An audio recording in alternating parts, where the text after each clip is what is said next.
श्री अवधेश मालिया जी, हमारे राष्ट्रीय अध्यक्ष श्री हीरालाल त्रिवेदी जी, प्रदेश अध्यक्ष श्री सुरेश शुक्ला जी, सपाक्स क्रांतिवीरों में क्रांति इसलिए कह रही हूँ कि क्रांति तब होती है जब अन्याय होता है। और अन्याय कब होता है? जब अभी देवेंद्र सिंह जी ताली बजा रहे, इसलिए बजा रहे कि इनको प्रमोशन नहीं मिला। तो जिस पद पे वो चले थे उसी पद पे वो लगभग रिटायर्ड हो गए और इनको प्रमोशन नहीं मिला। और 2022 में 1 लाख अधिकारी कर्मचारी बिना प्रमोशन के रिटायर्ड हो गए। ये दैनिक भास्कर की न्यूज़ है। तो इस अन्याय को जो बच्चों पे असर पड़ता है, हमको लगता है कि हमारे बच्चे हमारी तरफ नहीं देखते हैं कि आप कब सब इंजीनियर से कब असिस्टेंट इंजीनियर बनेंगे, कब एसडीओ बनेंगे, कब आप एग्जीक्यूटिव इंजीनियर बनेंगे, कब सुपरिटेंडिंग इंजीनियर बनेंगे, कब चीफ इंजीनियर। ये चीफ इंजीनियर होकर रिटायर्ड होते अगर समय पर इनको प्रमोशन मिलता।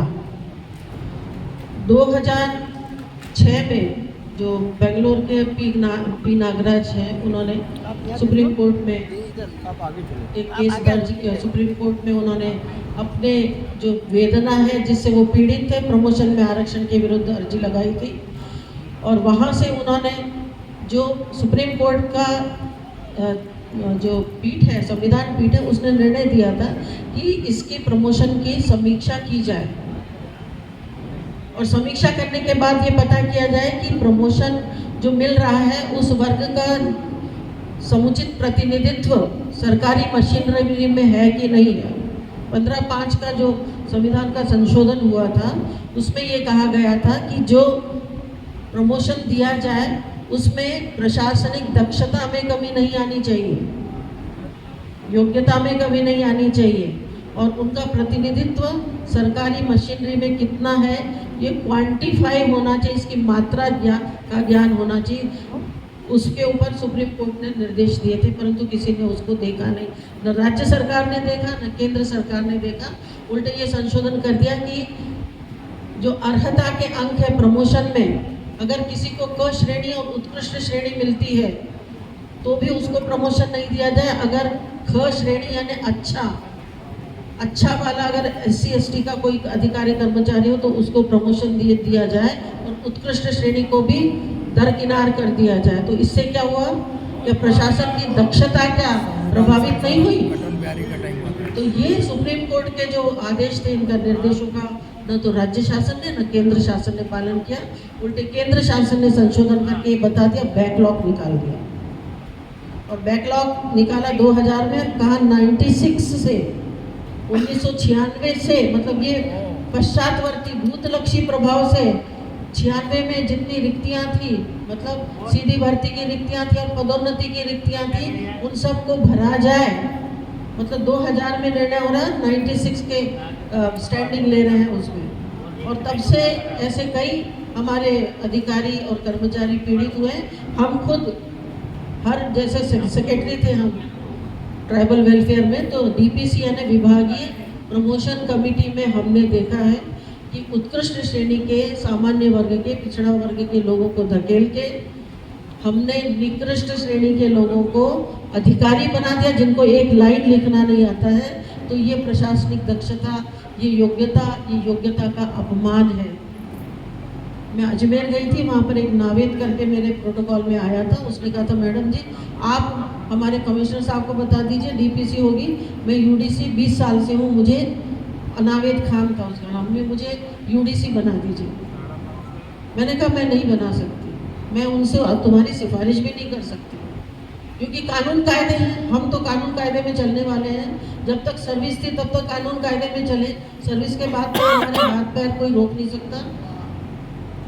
रिटायरमेंट होते ही आदरणीय त्रिवेदी जी का सपाक समाज में आ जाइए, हमने कहा आ जाते, एक दिन भी नहीं लगा। और जब कालियासोत की भूमिका में आदरणीय हीरालाल त्रिवेदी जी का बहुत बड़ा रोल है, क्योंकि उसके पहले उन्होंने कम से कम 35-40 जिलों में, उसमें 45 जिले हुआ करते थे, सब दूर मैं भी कई जगह गई हूँ, पर ये निरंतर अधिकारी कर्मचारियों को, सपाक समाज को सचेत करते रहे कि ये समय आएगा जब आपकी योग्यता का अपमान होगा और आपको, जिसको आपने अपॉइंट किया है उसके अंडर में आपको काम करना पड़ेगा। तो ये अन्याय का प्रतिकार करने के लिए सपाक्स क्रांति दिवस मनाया गया था। तो उस समय काफ़ी लाखों की संख्या में आया था। और ये जो समस्या है, ये जो संसद कानून बदल देती है, ये जो विधानसभाएं कानून बदल देती है, इनके ऊपर अंकुश लगाने के लिए उस समय माननीय हीरालाल त्रिवेदी जी ने घोषणा की थी कि ये एक पॉलिटिकल समस्या है, ये सामाजिक समस्या नहीं है, और इसीलिए सपाक्स पार्टी की घोषणा की थी। परंतु वो एक अलग मुद्दा है। सपाक्स पार्टी जो है वो योग्यता का अपमान होते, सपाक्स समाज जो है वो योग्यता का अपमान होते नहीं देखना चाहता। सपाक्स समाज जो है वो अपने बच्चों को जो 90% ला रहे हैं, और एक तो 90% ला के भी उनका एडमिशन नहीं हो रहा है, तो उनको, और जो जिनको 26% आ रहे हैं, 27% आ रहे हैं, क्योंकि अंकों में घटाने की बात भी हमारे संविधान में लिख दी गई है। 1951 से जो जितने संशोधन हुए, जातिवादी संशोधन, उसमें लिख दिया गया है कि अंकों का प्रतिशत भी घटाया जा सकता है, एडमिशन में घटाया जा सकता है, नियुक्तियों में घटाया जा सकता है, और प्रमोशन में घटाया जा सकता है। ये राज्य शासन के ऊपर ढोल दिया, केंद्र शासन ने नहीं बनाए नियम, और राज्य शासन ने फिर मनमानी किया। और जैसे ही सुप्रीम कोर्ट ने, जैसे हमारे अध्यक्ष जी ने कहा, सुप्रीम कोर्ट ने निर्णय दिया, संविधान पीठ का निर्णय है ये, ऐसा छोटा मोटा निर्णय नहीं है। हमारे सपाक्स के जो अधिकारी कर्मचारी वर्ग के लोग हैं, उन्होंने फिर 2016 से संघर्ष किया है इस बात के लिए कि सुप्रीम कोर्ट तक गए। सुप्रीम कोर्ट में भी निर्णय हुआ है कि एक क्रीमी लेयर लगा दी जाए, जैसे पिछड़ा वर्ग में है, कि ये तो पता चले कि अति दरिद्र कौन है, अति पिछड़ा कौन है, शैक्षणिक दृष्टि से, सामाजिक दृष्टि से, और उनका अलग से वर्ग किया, एक समूह में अलग से समूह बनाया जाए और उनको सबसे पहले प्राथमिकता दी जाए। आज 90% लोग आरक्षण से और आरक्षण के लाभ से वंचित है, हमारे अनुसूचित जाति और जनजाति के भाई लोग। और जब उनको आह्वान किया जाता है तो सारे सांसद SC/ST के इकट्ठे हो जाते हैं कि अरे नहीं नहीं, इसको मत छेड़ो, हमारा क्या होगा। और हमारी जो केंद्र सरकार है वो उसके बहकावे में आ जाती है कि ठीक है भैया, आरक्षण में हम कोई क्रीमी लेयर SC/ST को नहीं लगाएंगे। ये तो वही बात हुई कि जिस पेड़ पर बैठे हैं उस पेड़ की डाली को काटने जैसा, उन्हीं के लोग, इसको बोलते हैं मत्स्य गलागल, बड़ी मछली छोटी मछली को खा जाती है।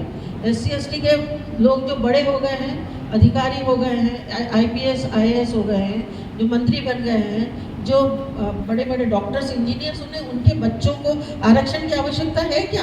इवन राष्ट्रपति जी के बच्चों को आरक्षण की आवश्यकता है क्या?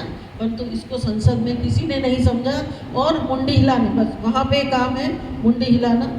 एक तो ऐसा कोई व्यक्ति हो जो संसद को बताए कि अरे ये बात सही नहीं है, ये विधानसभा में कही ये बात सही नहीं है। बहुत सपाक्स समाज की तरफ से बहुत ज़्यादा हमारे लोगों ने कार्य किया है, जेल भी गए हैं, आवाज़ उठाई है। भोपाल में हमने आंदोलन किया, दिल्ली में जाके आंदोलन किया कि ये सब खत्म होना चाहिए, 10 साल के लिए दिए गए आरक्षण अब 80 साल तक चलेगा, 2029 में 80 साल पूरे हो जाए तो कब तक चलेगा? आदरणीय अम्बेडकर जी ने 10 साल तक के लिए कहा था, और उन्होंने कहा था कि अब आरक्षण मत दो, इससे हमारी पूरी की पीढ़ी मोहताज हो जाएगी, इनको भिखारी मत बनाओ, इनको सक्षम बनाओ। और आज भी हम उनको उसी तरह से ट्रीट करते हैं जैसे केंद्र शासन चाहता है, राज्य शासन चाहता है।